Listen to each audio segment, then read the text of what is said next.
Okay, we left off last time on, we finished the lecture part over the universal principles and specific applications, and now we are coming to Deuteronomy 22 as a test case for the application of those principles. So I'd like to get a volunteer here to read Deuteronomy 22, 1 to 4 for me. Thomas? You shall not see your countryman's ox or his sheep straying away, and pay no attention to them. You shall certainly bring them back to your countryman. If your countryman is not near you, or if you do not know him, then you shall bring it home to your house, and it shall remain with you until your countryman looks for it. Then you shall restore it to him. Thus you shall do with his donkey, and you shall do the same with his garment. And you shall do likewise with anything lost by your countryman, which he has lost and you have found. You are not allowed to neglect them. Okay, in verse 4. You shall not see your countryman's donkey or his ox fallen down on the way and pay no attention to them. You shall certainly help him to raise them up. All right, so let's ask the question, is this a universal principle or a specific application? How many vote for specific application? How many vote for universal principle? Okay. Why aren't the rest of you voting? Specific application? Okay, universal principle? Okay, I think there's evidence for both here. Donkeys are obviously quite specific. Garments are specific. But then anything lost by your countrymen makes it general, generalizes it. So I think we've got both in the same context. We've got specific applications to certain animals and then a general principle. I'm going to deal with the specific application since that's the majority of the text. First we say, okay, if that's the application, then what's the principle behind it? What would you say is the principle behind this passage on lost property? Loving your neighbor as yourself. Okay, do to others what you want them to do to you. If you lose your stuff, do you want somebody to take it, or do you want to return it? Or keep it until you can get it back, right? All right. And what does that teach us about the unchanging character of God?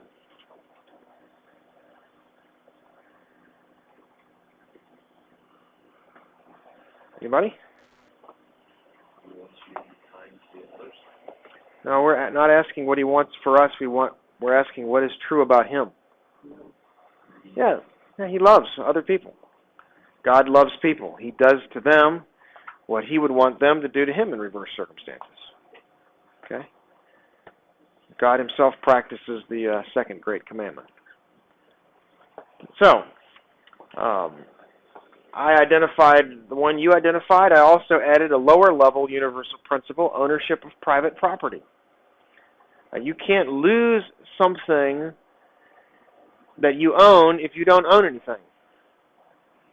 You might lose community property, but it's not yours. So this text implies that from God's perspective, what you have is yours, and the right to private property is implied in this text. Okay? I think that's a first reason to oppose communism. Okay? What does this teach about God's character? We already identified that. Are there any contextual or genre factors that would limit this specific application to the Israelites? I can't think of any. I mean, if I live in the country and my neighbor's cow gets loose, donkey gets loose, I don't see how I would apply that verse any differently than the way it's saying right there. Okay. Now, are there factors in our situation that might require some change? So let's say you find a wallet. Do you take that wallet into your house and wait for the owner to come look for it? Why not? They have no way of knowing that you would want to pick it up. Yeah, they'll have no way of knowing where to look, right? We take it to a centralized location in our society because there's too many houses to go looking in every house. Okay? So we've changed the application while maintaining the principle.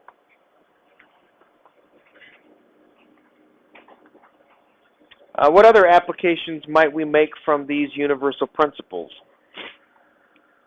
Well, since the universal principle is to love others as ourselves, then applications can be made to how to treat other people's property when it's not lost.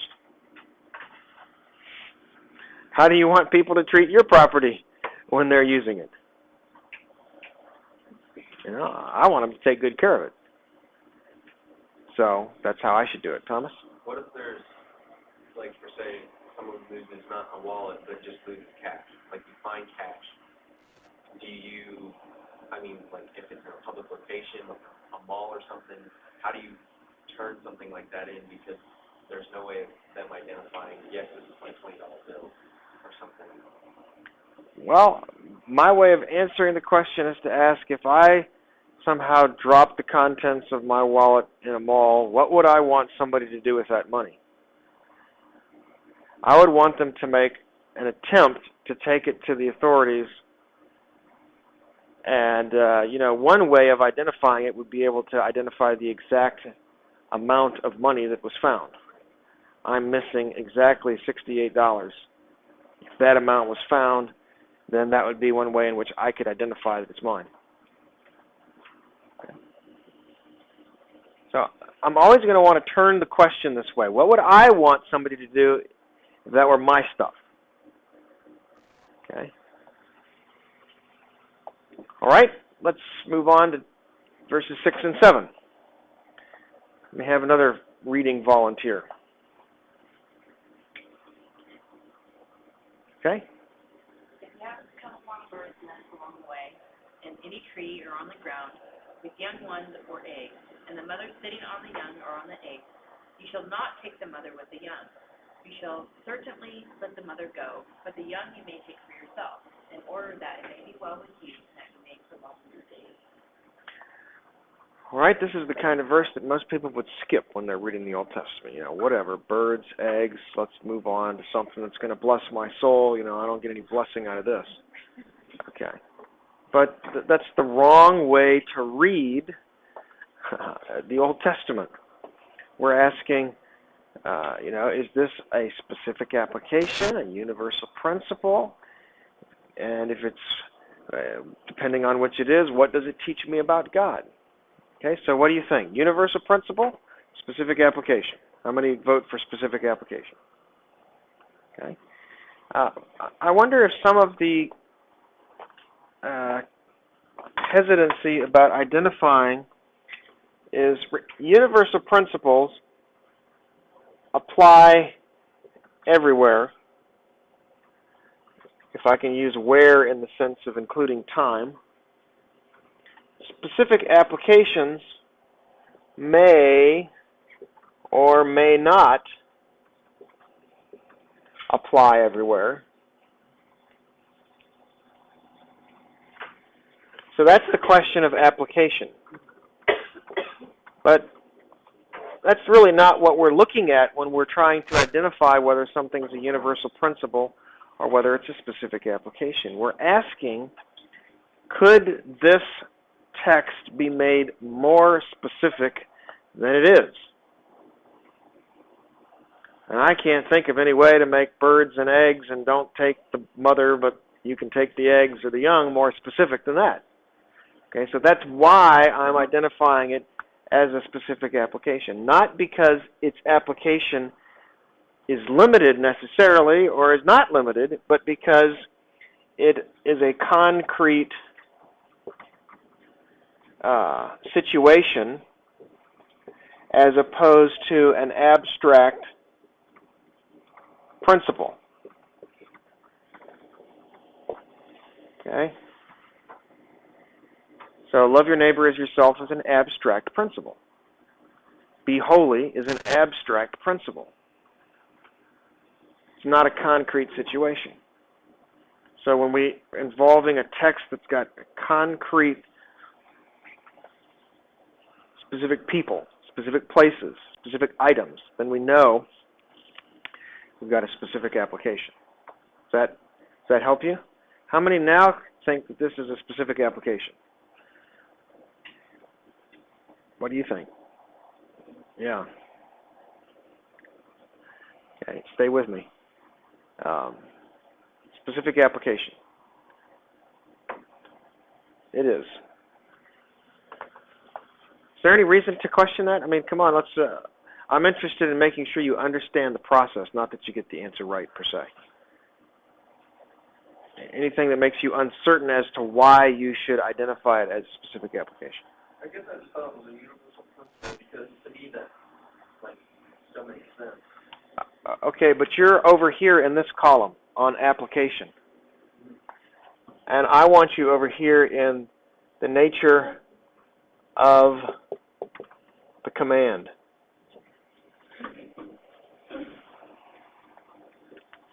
And the nature of the command is clearly not an abstract principle. Okay? So if you think about this, it can be very difficult to determine which is this, which is universal, which is specific. But if you come over here to the nature of the command, then it's much easier. Okay? Good question. Any other questions?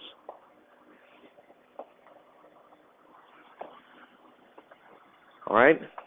So let's think our way through the process. If this is a specific application, what's the principle behind it?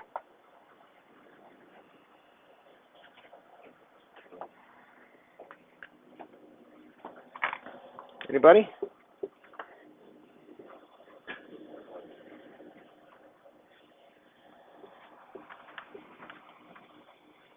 I'm listening.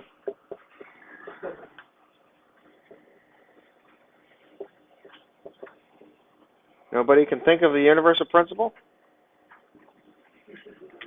All right. How about this?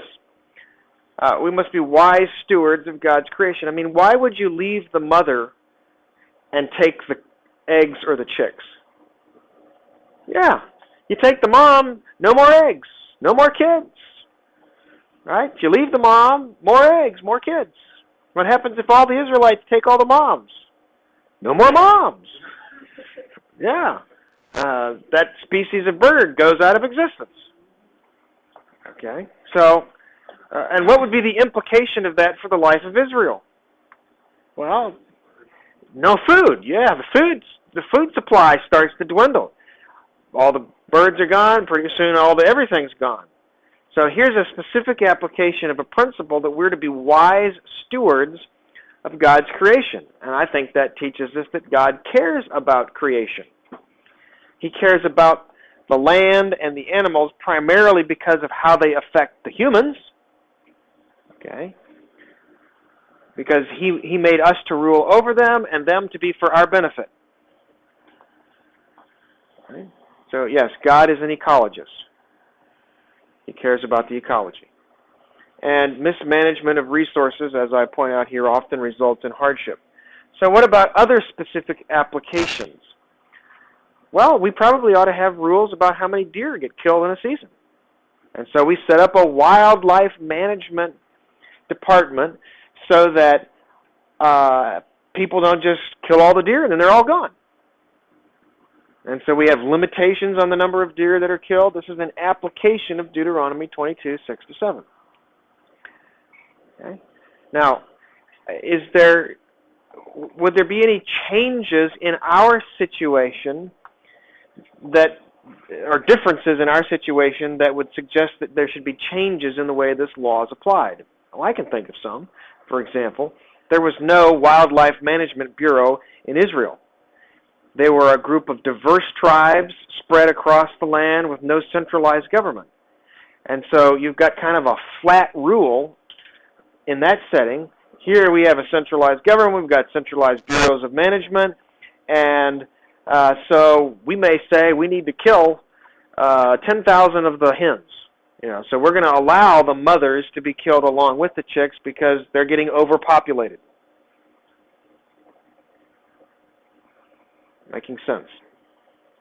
Any questions? Yes. I see Making sense. Any questions? Yes. Let's see, if it's for the good of our community and there's an outbreak of disease in the person and get rid of it. Sure. Our good. Right. Mm-hmm. Hopefully you don't have to exterminate the entire population of that animal in order to contain the disease. Right? It's probably going to be a localized population as opposed to that species is now extinct. Okay? All right. So I want to draw this on the board again. From God's character and will flow universal principles, which we're calling the eternal law, and out of that eternal law flow the specific applications, which we could call, if we want, covenant law. Okay. And what shows up in one covenant may or may not show up in the other covenant, but just because it's in a covenant that's old and is no longer enforced doesn't mean that it's not a part of eternal law. That's really a crucial concept. All right, David Olson, would you read verse 8 for me? When you build a new house, you shall make a guardrail for your roof, but you will not bring wood guilt on your house and on the altar. Okay, now you need to know what was going on in Israel's houses. They built houses with flat roofs, and they slept on the roof. They played on the roof. They worked on the roof. So a fence was needed to keep people from falling off. All right, is this a specific application or is it a universal principle? Specific application. What's the universal principle behind this specific application? Keep your house safe? Probably too specific. Care about human life? Guard it. Prevent death, accidental death. Okay, take steps to prevent it. Okay, so, I suggested 3 here. Love others as ourselves, as the most general. Love for others protects them from harm. God made mankind in His image, therefore people are valuable and should be protected. So, Genesis 9:6, whoso sheds man's blood, by man shall his blood be shed, for in the image of God made he man. So God requires capital punishment for manslaughter, intentional manslaughter, because His image was just destroyed. Okay. He ties the Imago Dei into the reason for capital punishment.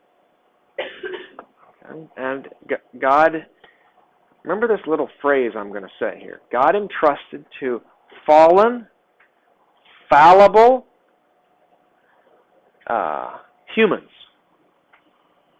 the responsibility to administer capital punishment.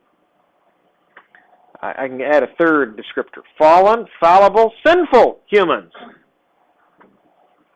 The responsibility to administer capital punishment. And apparently God didn't think that our fallibility or our fallenness or our sinfulness disqualified us from administering justice from His perspective. He said you have to have 2 or 3 witnesses. The judge who passes the capital punishment crime has to be present at it, and the witnesses have to participate in the capital punishment, so that if they turn out to have framed somebody, they will then have been murderers themselves, and they will have capital punishment fall upon them. Okay? All right. So what does this teach about the character of God? Well, most of this stuff goes back to God is love. He loves people. Watch the floor there. Okay? So what other specific applications could be derived from these universal principles? Well, you ought to have a handrail on your staircase. Why? Deuteronomy 22:8. Yeah, but that's a railing around my roof. You're right, it is. But the principle behind Deuteronomy 22:8 is that you care for the life and safety of people. So, Daddy, why can't I leave my skates on the steps? Deuteronomy 22:8. Okay. Make sense? I think, OSHA's gone a little overboard with this, but they at least headed in the right direction. They may have gone too far. Right. Are there any contextual or genre factors that would limit this specific application only to Israelites? I don't see any reason. I mean, if you got a flat house that you play on, sleep on, do work on, flat roof, you ought to have a railing up there around your flat-roofed house to keep people from falling off. Okay. And God, then there's judicial implications here. If you don't have a rail and somebody does die, you bring blood guilt on your house. You then become liable for their death. So failure to prevent can be punished in terms of manslaughter. Knowledgeable failure to prevent. Okay. Verse 9. Somebody else. How about the other Mr. Olson? You should not sow your vineyard in 2 kinds of seed, or all the produce of the seed should sow in the increase of the vineyard when you come to buy it. All right. Can't use 2 kinds of seed. Now, we've got a problem with this verse. Our problem is that the word translated defiled by the New American Standard in Hebrew is the exact same word that means holy. In fact, everywhere else it occurs, it means holy. So, what does it mean, defiled or holy? And whichever interpretation you take of the word, that's going to change how you understand the application and understand the principle behind it. Okay, so what I do with this one is I'm going to trace both paths. Okay, option 1 is talking about crop failure. My wife planted a couple rows of yellow corn and a couple rows of sweet corn right next to each other in her garden. And they cross-pollinated, and she got absolute mutant corn that was completely unusable. All right. So maybe that's what it's talking about. Option 2, holy. Holy means separated to God, so then the argument would be something along the lines of if you mix things, the result will be that all the produce will be dedicated to God, and you don't get any of it. Okay? That doesn't have the initial appearance of plausibility, but still in its favor is the fact that the word always means holy. Okay? In Leviticus 19, we get a text that talks about other mixtures that are prohibited because God is holy. Because I'm holy, you shall not mix X and Y. You shall not mix this and that. So there's at least some degree of plausibility that it could go that way.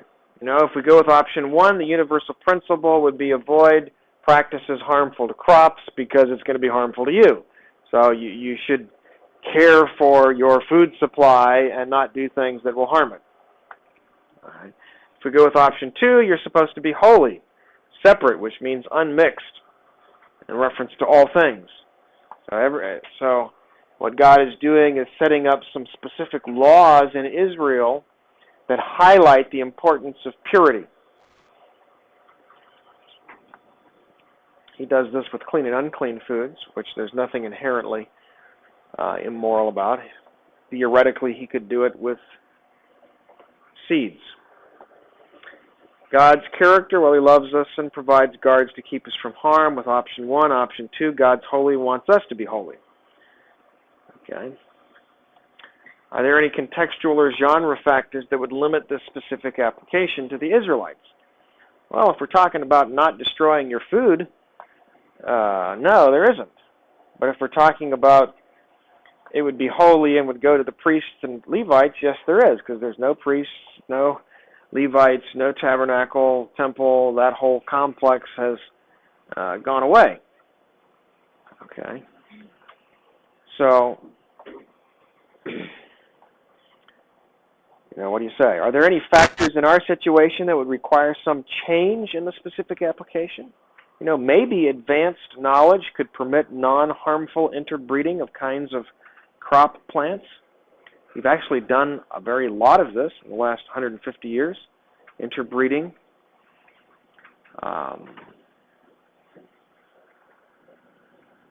Option 2 is not relevant.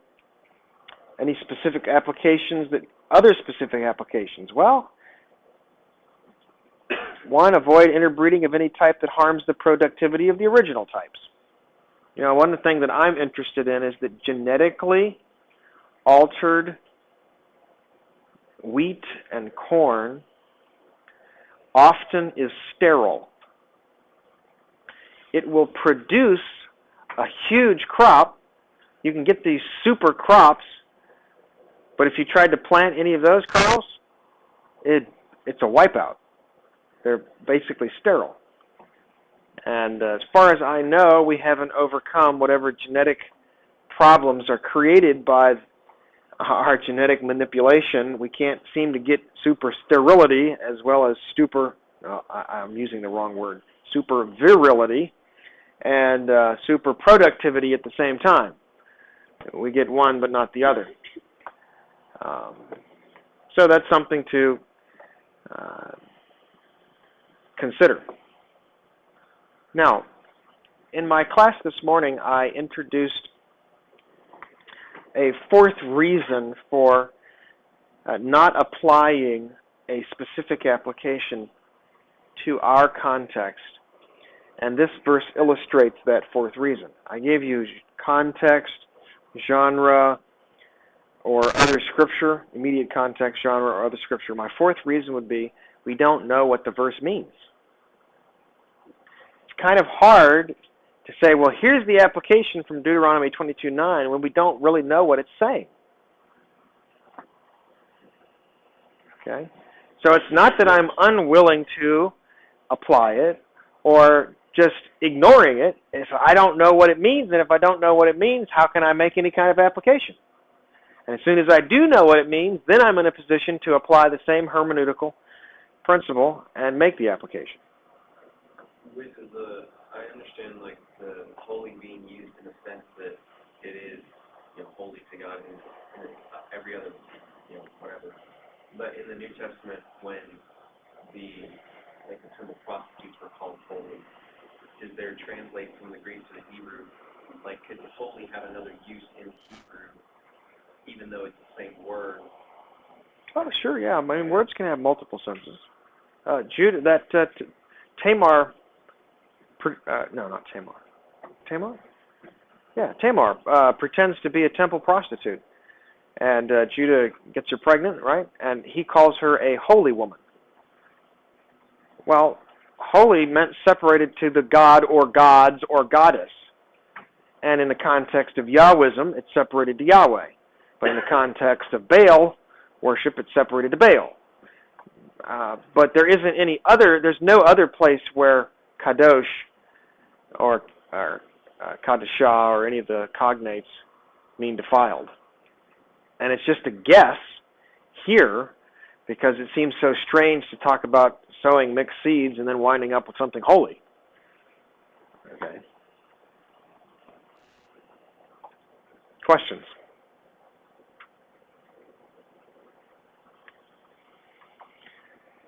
All right, how about verse 10? Another reader. How about Miss Hausman?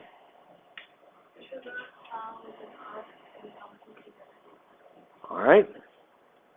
What's going on with that? I'm suggesting that you've got animals of unequal strength, build, and height. If you yoke them, what's going to happen to the donkey when that ox gets going? Okay?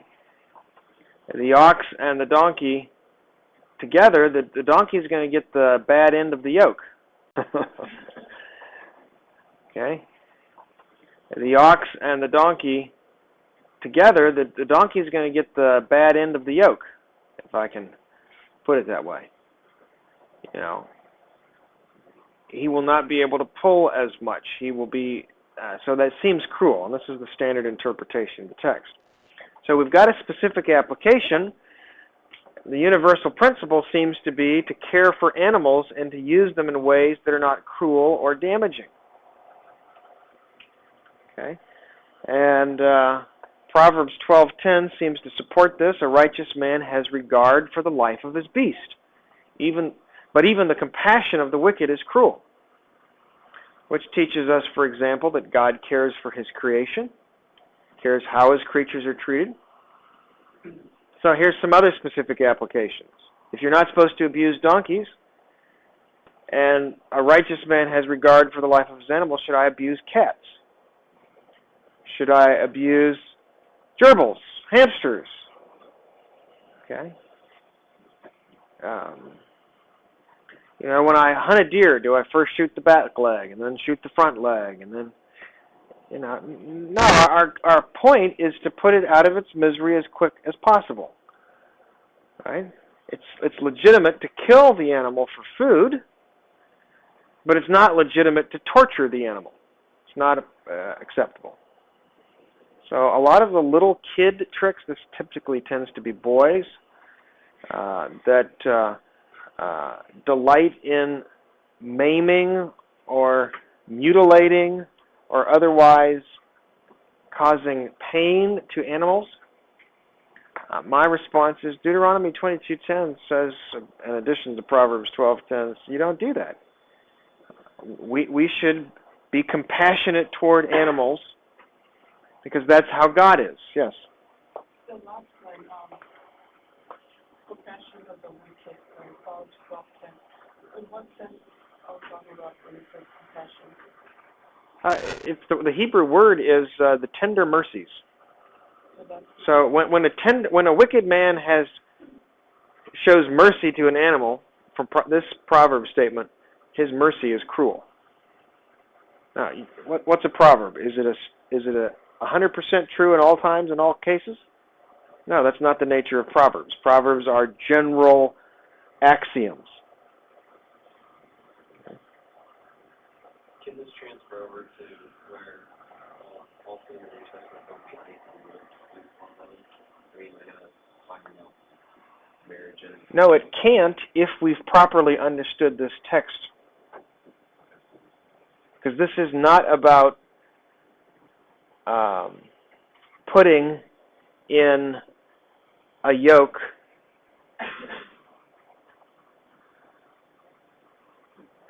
I mean, couldn't I put two kinds of oxen in a yoke? As long as they're both oxen? You know, I mean, the issue is not so much the difference as it is the consequence for the animal. Now, maybe an extended application that when you get married to an unbeliever, you're actually doing damage to yourself spiritually and potentially to whatever children you have.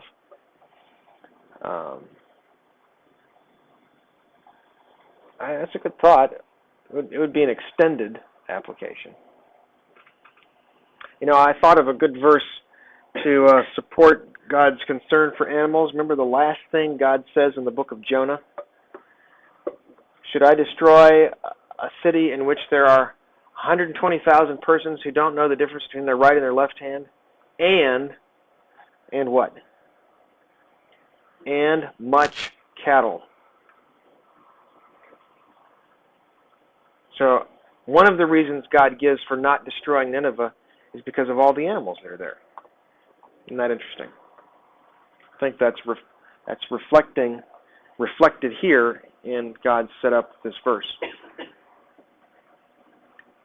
Okay, are you beginning to see the thought process that you move through?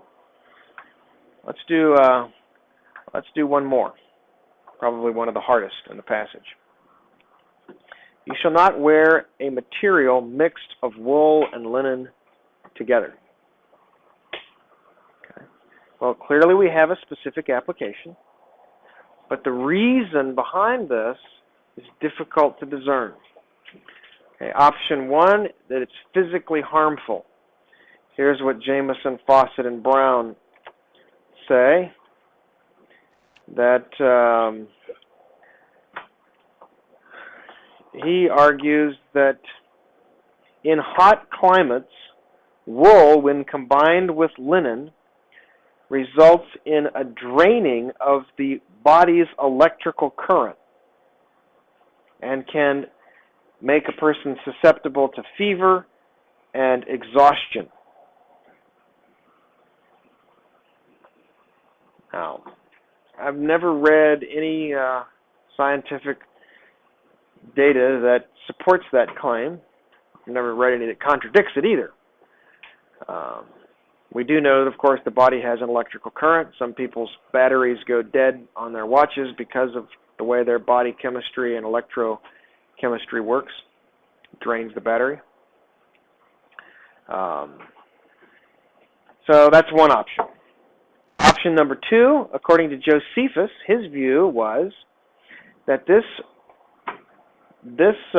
prohibition was about holiness, because the priest's belt and part of the vestment of the priest was made of wool and linen mixed together. And since that was holy clothing and only priests could wear it, non-priests were not allowed to wear garments made of wool and linen. All right. Well, if that's right, that completely changes the universal principle behind the verse and would change the way we would apply it. Okay, and I just ran across today a third option, which I really don't think is as viable as the first two, but I'll give it to you anyway. In Dwayne Christensen's Word Biblical Commentary on Deuteronomy, Volume 2, he says, the Hebrew word refers not to mixed materials as such, but to a luxurious linen garment that a prostitute might wear. Okay, Carmichael's translation is more apropos. Thus, you shall not put on a mixed garment, that would be a prostitute, of wool, that's the Israelite, and linen, that's the prostitute, together. In other words, it's an obscure way of prohibiting prostitution. All right. It strikes me as a stretch. All right. Strikes me as a stretch. Not impossible, because if you know anything about rabbinics, Talmud, and so on, this kind of stuff gets done quite frequently. But I don't see a pattern of this kind of thing in the Old Testament. You know, this would be the only place where I can think of where wool would symbolize an Israelite and linen would symbolize a prostitute, and you know, this word for the two together refers to prostitution. So I don't really do anything more than say, "Oh, what an interesting idea." Next. All right. So if that's the explanation, what do we do with the specific application? Well,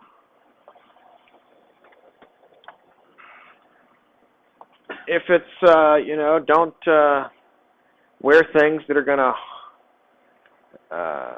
interfere with your body's electrical current, then we take care of ourselves and avoid self-harm. That's the universal principle.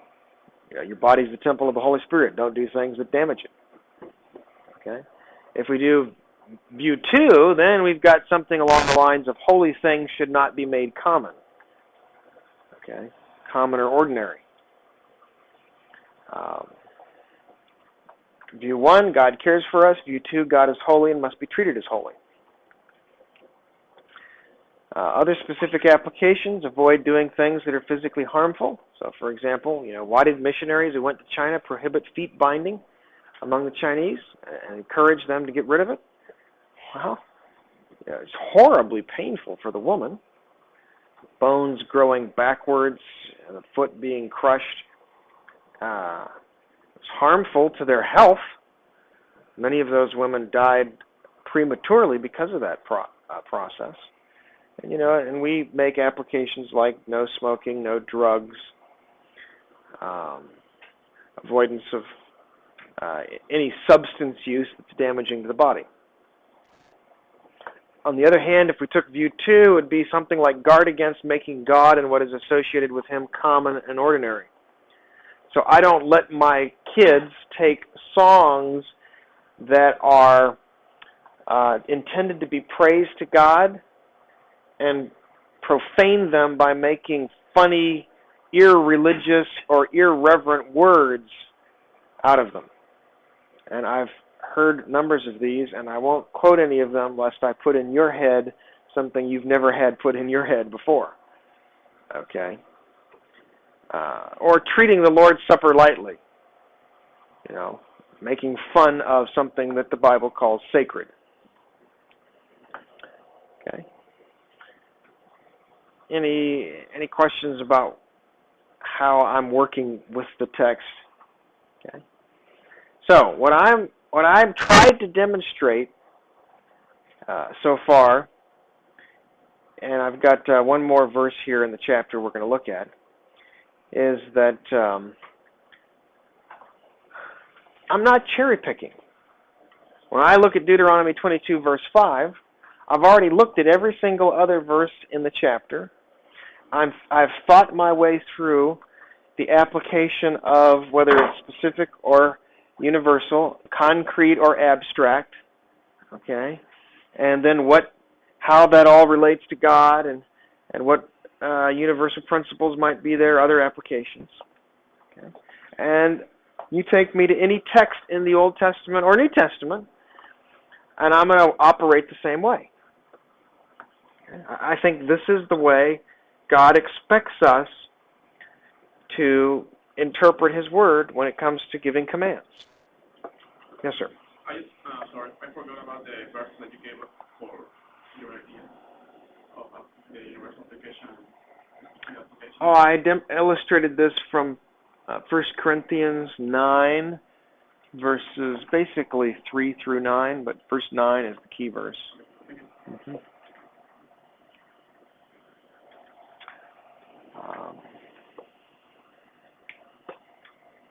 That's the clearest example. There are other examples. I don't have them right on the top of my head right now. Okay, last verse for the illustration. Thomas? I had a question. To pair it with Leviticus 19:19, says, "You're to keep my statutes. You shall not breed two kinds of your cattle. You shall not sow your field with two kinds of seed, nor wear a garment upon the two kinds of material mixed together." Is that... Keep reading. 20, now if a man lies carnally with a woman who is slave acquired. Okay, it changes context. All right. So there in Leviticus 19, the joining of those three things together suggests that what God is prohibiting Israel was from doing mixed things. And the point there is to highlight the importance of holiness. Okay. And then I would ask the question, okay, we've got a specific application. That's the universal principle. We should be holy. Now, is there anything that requires that application to be made today? Any reason why we've have polyester and rayon? You know, well, I don't have to, but I don't see that there's anything that requires me to make that application. That seems to be something that's unique to Israel. Okay, there's nothing in the application itself that suggests the need for transfer. Or, for example, don't cut the corners of your beard, which most conservative Orthodox Jews take to be your sideburns, which is why the Orthodox have these long curls, okay, coming off of their sideburns, because they understand that this is the corner of your beard, and so you don't cut that, and so you're going to let it grow. This is about the thing that you talked about we should take our responsibility and avoid self-harm. What about, like, a bunch of guys want to go out paintballing? You go into it knowing that you're going to get bruises and welts, probably. Does that mean that we shouldn't do that? Or is it only referring to things that are like inward, like smoking or drinking, like that are going to destroy you? Well, we all know that bruises and welts heal. And your goal is not to get bruises and welts. Your goal is to emerge from that with as few as is possible. Okay? And so I don't think the issue is any kind of harm to the body is problematic. Otherwise, we'd have to not work because I might hit my thumb with a hammer. You know. Okay. But at the same time, this would prohibit things like cutting. You know, why are you cutting yourself? Well, just for whatever reason. No, that's harming the body. We don't do that. And other unnecessary damage to the body, we avoid all. Now, other applications that get raised in this context are, you know, what about, well, I've heard that milk's bad for you. I've heard that eggs are bad for you. I've heard that coffee's bad for you. I've heard that chocolate's bad for you. So, and I insist on hard and fast scientific proof that a common substance is actually harmful to me. Okay? We've got it for opium, poppy seeds. Okay? We've got it for cocaine. We've got it for, but chocolate, I mean, you know, one day you hear it's great for you and the next is bad for you, and then 2 months later it's the best thing in the world for you. And, you know, obviously there's no consistent scientific evidence, but, you know, tobacco, immoderate consumption of alcohol, use of hard liquors, everybody knows the scientific evidence is incontrovertible. Okay.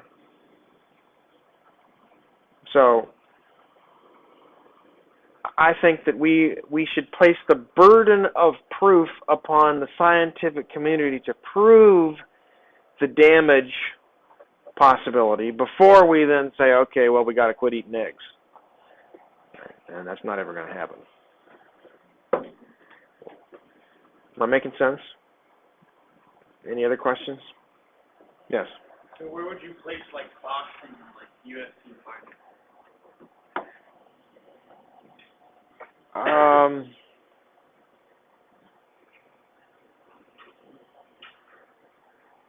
mean, you're going into a match and you're going to get hit no matter what. I mean, you're going against somebody who's trained, dieted just so that they can knock you out. Right. The best of their ability.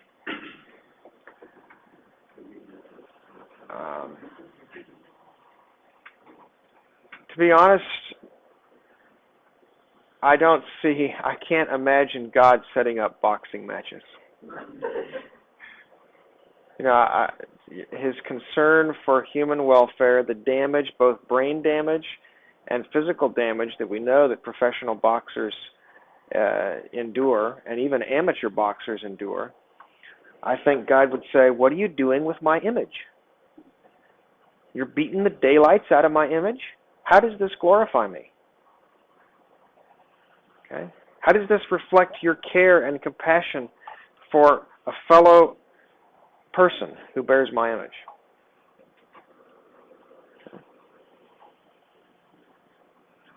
Okay. I've never had anybody ask me that question, so that's my first shot at thinking toward how to answer that. Okay? Now, you know, God sent Israel into war. So endangering yourself physically is not inherently going to be problematic since God commanded war. But there were specific purposes for those wars to be fought. And you weren't out running each other through with a sword for the fun of it. That's called a gladiator match. Right? And Christianity has historically always, in every instance, condemned violence to other persons for amusement. Alrighty, well, we didn't get to talk about tassels on the garment, but maybe we'll pick that up next time.